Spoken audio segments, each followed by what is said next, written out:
Fire आपके खिलाफ है, आप चीमा साहब क्या कर लेंगे? अंपायर आपके खिलाफ है ना सीपैक में। चाइना जब लोन देता है तो चाइना लोन इसलिए देता है कि कोई मुल्क वापस ना कर पाए। चाइना कभी इंडिया को लोन नहीं देगा, ना इंडिया मांगेगा, बट इंडिया जैसी इकोनॉमी को चाइना कभी लोन नहीं देगा। चाइना एक खास किस्म के मुल्क को चुनता है जहां पे पॉलिटिकल इंस्टेबिलिटी हो, एक करप्ट एलिट हो, स्मॉल साइज का मुल्क हो, ज्यादा बड़ा ना हो।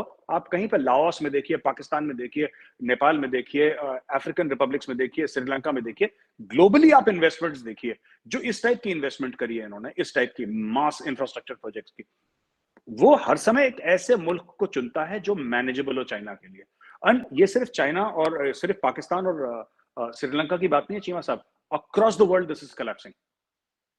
Belt and road initiative across the world, Africa में कौन सा इतना वो है, नहीं हो रहा। क्योंकि एक तो लोगों से बदतमीजी करना, ठीक है, कि हम ये आके ना पब्लिक से कि हम लोग ना बड़े तीस मार खाने, हम एहसान करके आए हैं, वी आर एम्परर्स हियर, तुम गुलाम हो। ऐसे आप किसी को बोलेंगे तो एक बार झेलेगा, दो बार झेलेगा, तीसरी बार वो भी धक्का देगा, ये जाहिर सी बात है। एंड आपने देखिए कहीं ना कहीं एक आम पब्लिक के मन में एक कड़वाहट तो हो जाएगी थोड़े समय के बाद, क्योंकि that will start to pinch. और जो आपकी क्रीम था, जिसको पैसा मिलना था, जिसने पैसा खाना था, वो तो लंदन और दुबई ले गया है, ठीक है। अब जो लोन लेना है वो तो कुछ some people will decide in Pakistan ना कि हमें लोन लेना है चाइना से। आवाम तो डिसाइड नहीं करेगी, वो तो कुछ लोग डिसाइड करेंगे। कुछ लोगों ने डिसाइड करा, डील साइन करी, पैसा आ गया, इन्वेस्टमेंट आ गई, एयरपोर्ट बन गए, गवादर बन गया, ये बन गया, वो बन गया। पर इसका जो वापस पैसा देना है वो तो आवाम देगी, वो तो डॉक्टर कमर चीमा साहब देंगे ना टैक्स से वापस, वो तो आप देंगे वापस। वो जो बंदों ने डील साइन करी थी वो थोड़ा ना वापस देंगे, वो तो पहुंच गए लंदन, वो तो दे पैसा आपने रहना है पाकिस्तान में, आपकी लॉयल्टी पाकिस्तान में है, आपको ये नाक से पैसा निकलवाएंगे चाइनीज ना। तो देन फिर जब आपका बिजली का बिल बढ़ेगा, जब आपका हर चीज का बिल बढ़ेगा, जब आपका बहुत एक लेवल पे पहुंच जाएगा, फिर आपके मन में कड़वाहट आएगी कि यार ये क्या ड्रामा चल रहा है यार, ये तो गलत है, हमारे साथ गलत करा।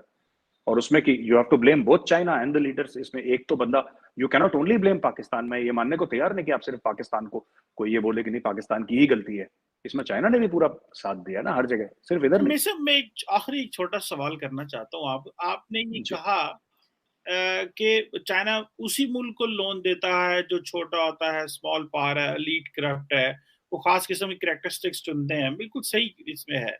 लेकिन at the end of the day अगर वो पैसा डूब जाएगा और वो मुल्क जो है वो, जैसे फॉर एग्जांपल उन्होंने अपनी पोर्ट दे दी या एयरपोर्ट ऑपरेशनल नहीं हो सका, हमारा ग्वादर पोर्ट नहीं चल सकी, हम बिजली ईरान से ले रहे हैं ग्वादर को चलाने के लिए जो कि हमारा फ्लैगशिप प्रोजेक्ट था। इससे चाइना को क्या मिलता है कि अगर वो मुल्क जो है वो उनके वो पैसे नहीं दे पाएगा? क्या वो उसके वो एक दो चार पोर्ट लेना या एक दो चार बिजनेस के ऊपर अपना कंट्रोल रख लेना, डजंट आपको नहीं लगता कि इससे उल्टा चाइना की इंटरनेशनल रेपुटेशन खराब हुई है? सारे का सारा बीआरआई का जो प्रोजेक्ट है वो कंप्रोमाइज हुआ है, चाइनीज पार्क कंप्रोमाइज हुई है। आप नहीं समझते कि जो उनको लॉस है वो ज्यादा है होता है एज कंपेयर टू चाइना, क्योंकि देख रहे हैं ना, एज कंपेयर टू वो जो प्रोजेक्ट्स हैं जो कि 200-400 बिलियन डॉलर के होंगे, 300 बिलियन डॉलर के टोटल में होंगे। क्या 200 बिलियन डॉलर चाइना के लिए क्या चीज है? तो आप इसको कैसे देखते हैं? ये नहीं लगता कि आप चाइना पार बहुत बड़ी है, 100-200 डॉलर डूब जाना उनके लिए इज नथिंग, तो फिर वो क्यों अपनी इतनी बड़ी पार को कॉम्प्रोमाइज करेंगे फॉर दैट? जी चीमा साहब, थैंक गॉड किसी ने सवाल पूछा, आज तक ये सवाल किसी ने नहीं पूछा मुझसे, आपने पूछा, thank you for that. Cheema साहब मैं आपको बताता हूँ, ये जब बेल्ट एंड रोड इनिशिएटिव का प्लान बना था, मंसूबा बना था और इसको रोल आउट करा था, तब चाइना की जो इकोनॉमी थी ना वो छलांगे मार रही थी। मैं आपको एक एग्जांपल देता हूँ, बॉडी बिल्डर का आपने देखा होगा, जिम में लड़के जाते हैं ना, खूब डाइट शाइट लेते हैं, खूब जिम करते हैं, डाइट लेते हैं, फिर जिम छोड़ देते हैं, डाइट उनकी वही रहती है, पेट निकल आता है उनका। ये इशू ये है कि चाइना का क्या था कि जब इकोनॉमी उनकी छलांगे मार रही थी ना, तब ये सब मंसूबे ध्यान में, बेल्ट एंड रोड, अमेरिका को तोड़ देंगे, ये कर देंगे, वो कर देंगे। उन्होंने सिटीज की सिटीज बनाई, उनके तो पूरे लाखों दर लाखों फ्लैट्स हैं जो कि मतलब गोस्ट सिटीज ऑफ चाइना, बड़ा फेमस एक डॉक्यूमेंट्री निकली थी, अगर मुझे मिलता है मैं आपको भेजूंगा, कहीं है इंटरनेट पे, गोस्ट सिटीज ऑफ चाइना, जहां पे कि शहर के शहर बसा दिए, वहां पे चिड़िया पर नहीं मारती, इंसान का बच्चा नहीं रहता वहां पे, ना इंसान की जात। तो क्या हुआ था कि ये सब एक बबल हुआ था चाइना में बहुत तगड़ा। अब चाइना को ये लग रहा है कि धीरे धीरे धीरे चाइना से जो एंकर ब्रांड्स हैं चीमा साहब, वो निकल रहे हैं। चाइना का रियल एस्टेट क्रैश हो चुका है, बड़ी बड़ी रियल एस्टेट कंपनी लोन पे डिफॉल्ट हो चुकी है, चाइना की ग्रोथ स्लो डाउन हो गई है। तो वो जो खर्चे जो चाइना कल अफोर्ड कर सकता था because of a supercharged economy, वो आज अफोर्ड नहीं कर सकता, क्योंकि खर्चे ऐसा नहीं होता, खर्चे रोलिंग होते हैं ना चीमा साहब। आप जब कमिटमेंट करेंगे, अगर मैं आपने बोला, उसने सिर्फ चाइना का 200 बिलियन की बात नहीं है चीमा साहब, उसने सिर्फ पाकिस्तान को थोड़ा ना बोला था कि हम आपको इन्वेस्ट करेंगे, श्रीलंका को, इसको, उसने लाओस को भी बोला था, उसने बर्मा को भी बोला था, उसने फिर अफ्रीका के 10-15 मुल्कों को भी बोला था, हर जगह पैसे जाने। अब हर जगह से चाइना हाथ खींच रहा है। श्रीलंका में इतनी मुश्किल का वक्त आया, कहां है चाइना? श्रीलंका को कितना चाहिए था? आप 200 बिलियन की बात कर रहे हैं, मैं तो कह रहा हूं श्रीलंका को अगर वो 5-6 बिलियन दे देते तो श्रीलंका पैरों पे खड़े हो जाता। कहां है? Where is China? China is nowhere, China गायब है, there is no China. Even in today पागेगांव को टेंट शेंट दिए, वो उसके बाद वेयर इज चाइना? है ही कहीं तो नहीं। जो कसमें खा, जी सही कह रहे हैं, बाकी सारी जी दुनिया से एड आई है, चाइना से नहीं आई, सही कह रहे हैं। वो नहीं आएगी because they are not interested. अच्छा, आप कहते हैं ना कि इसका फायदा क्या है? China does not look at it in terms of pure profit and loss of business. China को अपने स्ट्रेटेजिक फुटप्रिंट्स भी बढ़ाने थे। वरना एक बात बताइए, चाइना के पास पोर्ट्स हैं, सीपैक का मामला क्या है total from a Chinese point of view? CPEC का यह मामला है कि एक तो साउथ चाइना सी और मलाका स्ट्रेट है, जिसको हम मलाका चोक भी कहते हैं अपनी लैंग्वेज में इंडिया में, कि वहां पे मलाका चोक हो सकता है। लेकिन इसके अलावा चीमा साहब एक और चीज है ना कि एक ऑल्टरनेट रूट मिल रही है आपको गवादर में। आपने बोला तेल आएगा, माल जाएगा, दुनिया भर रिड्यूस होगा टाइम, ये सब चीजें, राइट? अब एक छोटी सी बात बताइए, इंडिया का बॉर्डर इंफ्रास्ट्रक्चर ऑलरेडी डेवलप्ड है, ऑलरेडी डेवलप्ड है इंडिया का बॉर्डर इंफ्रास्ट्रक्चर, और बहुत अच्छी तरीके से डेवलप्ड है। वहां पर रेल नेटवर्क डेवलप्ड है, सब कुछ डेवलप्ड है। अगर चाइना चाहता तो चाइना इंडिया इकोनॉमिक कॉरिडोर बनाता, उसको कैलकाटा की तरफ भी मिलता, उसको बॉम्बे की तरफ भी मिलता, उसको गुजरात की। इंडिया में पोर्ट्स की कमी है, जहां जाए पोर्ट्स ही पोर्ट्स हैं, इंडिया में पोर्ट्स ही पोर्ट्स हैं। चाइना ने नहीं करा। चाइना ने क्यों नहीं करा? एक तो ठीक है इंडिया, और जब ये लॉ करा था तब चाइना के साथ हमारी बड़ी अच्छी बनती थी। वो तो शी जिनपिंग तो आके झूला झूल के गया अहमदाबाद में, मोदी जी के साथ वो झूले झूल कर गया यहाँ पे। वो बाद में उसकी नीयत में खोट निकला जब डोकलाम में आंखें मारना शुरू कर दी उसने, कंधे वंधे मारना शुरू करे।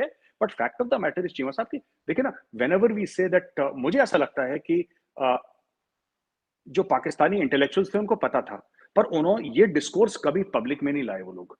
और मुझे लगता है वहां पे थोड़ा सा उनसे चूक हुई है कि चाइना इन्वेस्ट कर रहा है पाकिस्तान में, अच्छी बात है, अच्छी बात है, लेकिन चाइना पाकिस्तान में क्यों इन्वेस्ट कर रहा है इसके ऊपर कभी डिबेट नहीं हुई। वाई? और अगर पाकिस्तान इतना हॉट डेस्टिनेशन है इन्वेस्टमेंट के लिए कि चाइना अरबों डॉलर डाल रहा है, तो दूसरा मुल्क अरबों डॉलर क्यों नहीं डाल रहा? ऑस्ट्रेलिया ने पैसे क्यों नहीं लगाए? यूके ने पैसे क्यों नहीं लगाए? फ्रांस ने क्या? वो लगाते हैं कुछ 100 मिलियन 200 मिलियन डॉलर्स। अरबों में तो सिर्फ चीन ने कराया मोटा मोटी, जितना मुझे नॉलेज है। तो ये क्यों कभी नहीं पूछते? लोग कहते हैं साहब आयूब खान के समय पे इकोनॉमी बड़ी अच्छी थी, मुशर्रफ के टाइम पे इकोनॉमी, पर नोबडी सेज क्यों, why, what was the reason? क्या उस समय पाकिस्तान को कंप्यूटर बनाता था, कोई टेलीविजन बनाता था, गाड़ियां बना के एक्सपोर्ट करता था? या पाकिस्तान में जो खेती होती थी एग्रीकल्चर, वो 4 गुना ज्यादा हुआ करती थी, फिर कम हो गई? तो इसमें कई सारे रीजंस हैं, it's not one single reason. But मेरा सिर्फ ये कहना है चीमा साहब कि अगर हम उस लेवल से देखें कि हो क्या रहा है, क्यों, after all why are the Chinese interested in Pakistan, वो हमें पता लग गया। काशगर से आएगा और गवादर तक जाएगा, वो 300 350 हजार 3000 3,500 माफ कीजिएगा किलोमीटर या मील की सड़क है, और उसके ये डेवलप होगा, ये डेवलप होगा। तो कब से चल रहा है? 10-12 साल तो मैं सुन रहा हूँ सी पैक को। तो उसमें हो क्या गया? उसमें सी पैक में अगर चाइना ये कहता है हमने 45 अरब डॉलर डाले पाकिस्तान में ना, चाइना कहता है कि हमने 45 अरब डाल चुके अभी तक, राइट? और 60-65 डालने थे, 45 डाल चुका। अगर 45 अरब डॉलर आपने पाकिस्तान के अंदर डाल दिए हैं, तो ऐसा कैसे है कि वो जिस मुल्क के अंदर 45 अरब का इन्वेस्टमेंट आया है, वो कह रहा है कि हमें 1.5 अरब डॉलर आईएमएफ से चाहिए? ये किस तरीके से हो सकता है? It does not add up. इसमें फिगर में कुछ लोचा है Cheema sahab, because I refuse to believe कि मैं एक प्रोजेक्ट में 45 अरब लगा दूं, फिर वो प्रोजेक्ट वाला बोले कि बॉस इसमें हमें 1.5 अरब नहीं है। This whole nature of investment मैं I have tried to look for CPEC documents online, मुझे मिले नहीं चीमा साहब, तो मुझे इतनी नॉलेज नहीं है सीपैक की, क्योंकि मैंने इंटरनेट पे बहुत सर्च करा, मैंने 2 बंदे भी लगाए, 1 महीने तक ढूंढते रहे, उनको कोई माल नहीं मिला, मतलब हड्डी उड्डी मिली, गोश्त नहीं मिला, कुछ गूदा जुदा कुछ नहीं मिला उनको, बस ऐसे थोड़ा सा उनको ऐसी मोटा मोटी कुछ मिला कि दो, so it is OPEC in nature, that is why there is a problem. China seeks more than economic benefit in this, it seeks strategic footprint, और उसके लिए कुछ भी करेगा चीन। सही कह रहे हैं। असल में तो जो चीज आप बात कर रहे हैं वो है, वो अगर ट्रांसपेरेंसी होगी तो पता चलेगा ना।